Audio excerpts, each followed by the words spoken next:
دعوت اسلامی کی مرکزی مجلس شورا کے رکن و نگران پاکستان مشاورت حاجی محمد شاہد اتاری نے فیضان مدینہ فیصل آباد کے قریب ہی واقع اربن فارسٹ میں پودے لگائے۔ اس موقع پر دیگر ذمہ داران اور مختلف شخصیات بھی موجود تھیں۔ الحمدللہ یہ فیضان اربن فارسٹ یہ بہت ہی تھوڑی اتنی زیادہ جگہ نہیں ہے، اس میں یہ کثیر پودے لگے اور یہ بہت زیادہ سمجھیں کہ آکسیجن لینے کا ایک ذریعہ بن رہا ہے الحمدللہ۔ تو یہ پچھلے سال یہ پودے لگائے گئے تھے، اب ماشاءاللہ دیکھیں کتنے بڑے بڑے ہو گئے، دیکھیں یہ ماشاءاللہ ابھی تک قائم بھی ہیں اور بڑھ بھی رہے ہیں۔ دیکھیں بعض تو ماشاءاللہ یہ دیکھیں وہ تو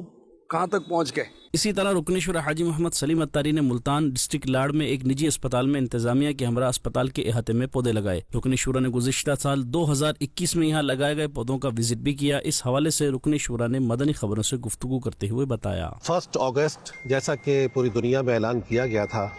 کہ دعوت اسلامی کے شعبہ FGRF کی طرف سے پلانٹیشن ڈے منایا جا رہا ہے، تو پوری دنیا میں الحمدللہ عاشقان رسول کوشش کر رہے ہیں، اسپیشلی پاکستان کے مختلف شہروں میں عاشقان رسول مختلف جگہوں پر پودے لگا رہے ہیں، اور ہماری یہ نیت ہے، یہ ذہن ہے، اور یہ ذہن الحمدللہ مدنی چینل کے ذریعے بھی دیا گیا کہ صرف پودا نہیں لگانا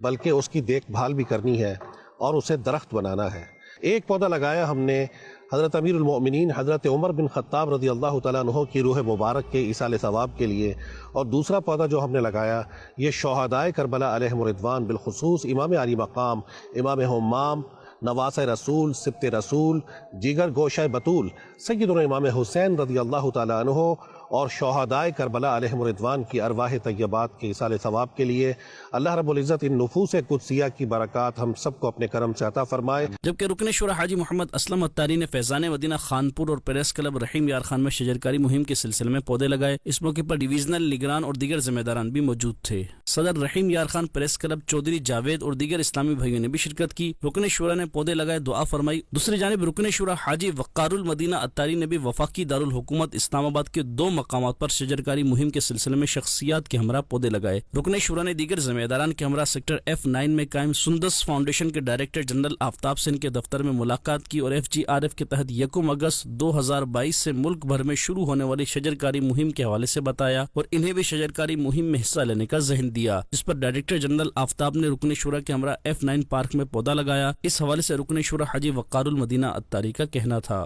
اس وقت ہم اسلام آباد کے سب سے بڑے پارک فاطمہ جناح پارک میں ہیں، اور یہ پودے کا نام ہے ارجن۔ ماشاءاللہ بڑا چھاؤں والا یہ درخت بنے گا اور اسے چرند پرند انسان جانور سب انشاءاللہ فائدہ حاصل کریں گے۔ پودا لگانا بہت ایک نیکی کا کام ہے، انشاءاللہ جب تک یہ پھل دیں گے، چھاؤں دیں گے اور جاندار چیزیں ان سے مستفیض ہوں گی، لگانے والوں کو اس کا ثواب ملتا رہے گا۔ نیز رکن شورا حاجی وقار المدینہ اتاری نے دیگر ذمہ داران کے ہمراہ اسلام آباد میں موجود اسلامک یونیورسٹی کا بھی دورہ فرمایا اور رکن شورا نے یونیورسٹی کے احاطے میں پودا لگایا اور مدنی خبروں کو بتایا۔ میں الحمدللہ اس ٹیم کے ساتھ یہاں پر کھڑا ہوں جو اس یونیورسٹی کو سرسبز و شاداب بنانے میں سالوں سے گامزن ہے، اور یہ پودے بھی لگاتے ہیں، ان کو درخت بنانے کی کوشش بھی کرتے ہیں، اور آج یہ ٹیم اللہ کے کرم سے ہمارے ساتھ بھی جوائنٹ ہوئی ہے اور ہم مزید مل کے انشاءاللہ اس نئے کام کو جاری رکھیں گے۔ اس موقع پر دعوت اسلامی کے دیگر ذمہ داران بھی رکن شورا حاجی وقار المدینہ اتاری کے ہمراہ موجود تھے۔